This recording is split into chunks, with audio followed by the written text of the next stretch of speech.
মন্দিরে পুজো দিয়ে দক্ষিণ চব্বিশ পরগনার ফলতা বিধানসভা কেন্দ্রে জোর কদমে নির্বাচনী প্রচার শুরু করলেন বিজেপি প্রার্থী দেবাংশু পণ্ডা। এদিন প্রচারের শুরুতেই এলাকার শাসক দলের একদা দাপুটে নেতা জাহাঙ্গীর বাহিনী এবং তোলাবাজির সিন্ডিকেটের বিরুদ্ধে তীব্র আক্রমণ শানান তিনি। এলাকার মানুষের সঙ্গে জনসংযোগের সময় দেবাংশু পণ্ডা অভিযোগ করেছেন, বিগত দিনে ফলতায় জাহাঙ্গীর বাহিনীর চরম অত্যাচার, অবাধ তোলাবাজি এবং কাটমানি সংস্কৃতির কারণে একের পর এক নামি দামি অবাধ বাণিজ্য কেন্দ্রের কারখানাগুলি বন্ধ হয়ে গিয়েছে। এর ফলে এলাকার হাজার হাজার মানুষ এবং যুব সমাজ আজ কর্মহীন এবং বেকার হয়ে পড়েছে। তিনি আরো দাবি করেন, শাসক দলের রাজনৈতিক সন্ত্রাসের শিকার হয়ে এই এলাকার বহু নিরীহ মানুষকে মিথ্যে মামলায় জেল খাটতে হচ্ছে। বিজেপি প্রার্থীর দাবি, পরিস্থিতি এতটাই হাতের বাইরে চলে গিয়েছিল যে খোদ মুখ্যমন্ত্রীর নির্দেশে ফলতায় ওই সমস্ত কুখ্যাত ইউনিয়নগুলি ভেঙে দিতে বাধ্য হয়েছে প্রশাসন এবং বন্ধ হয়েছে তাদের তোলাবাজি। দেবাংশু পণ্ডা এবং শীর্ষ বিজেপি নেতৃত্বের স্পষ্ট দাবি, আগামী দিনে এলাকায় সুশাসন ফিরলে বন্ধ হয়ে যাওয়া কোম্পানিগুলি পুনরায় চালু হবে এবং এলাকার মানুষ আবার নিজেদের কর্মসংস্থান ফিরে পাবেন।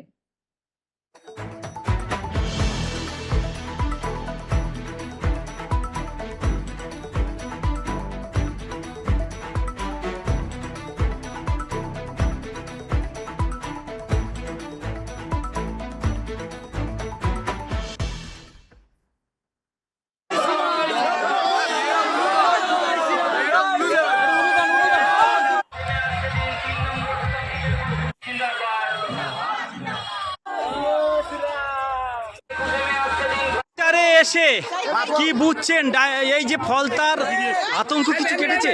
দেখুন, ফলতায় একটা সন্ত্রাসপূর্ণ জায়গা ছিল যেখানে সন্ত্রাস মুক্ত হয়েছে, সাধারণ মানুষ রাস্তায় বেরিয়েছে, মা বোনেরা সব রাস্তায় বেরিয়েছে, একটা মানুষের মধ্যে একটা উৎফুল্ল ভাব সৃষ্টি হয়েছে।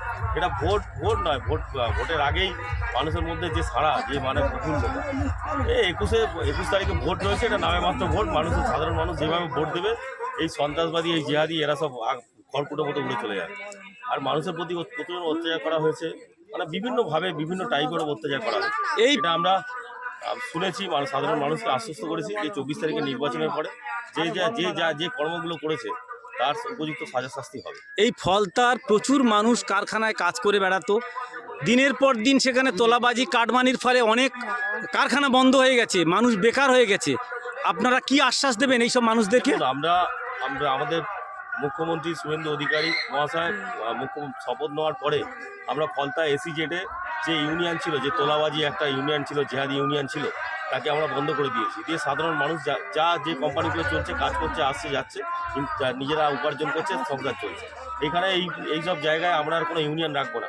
আর যেসব কোম্পানিগুলো এদের মানে কাটমানির জন্য বা তোলাবাজির জন্য বাইরে চলে গেছে, অন্যান্য স্টেটে চলে গেছে, তাদের সঙ্গে আমাদের ওপর থেকে কথাবার্তা বলা হচ্ছে। খুব তাড়াতাড়ি কিছু কোম্পানিকে আমরা ফলতায় ফিরের জন্য বড় বড় কোম্পানিকে ফিরিয়ে নিয়ে আসবো এবং পুজোর মধ্যেই দেখতে পাবেন এসিজেডের যে পুরনো ঐতিহ্যটা 100% না হলেও আমরা 50 থেকে 60% ঐতিহ্য ফিরিয়ে আনবো। যে কোম্পানিগুলো বন্ধ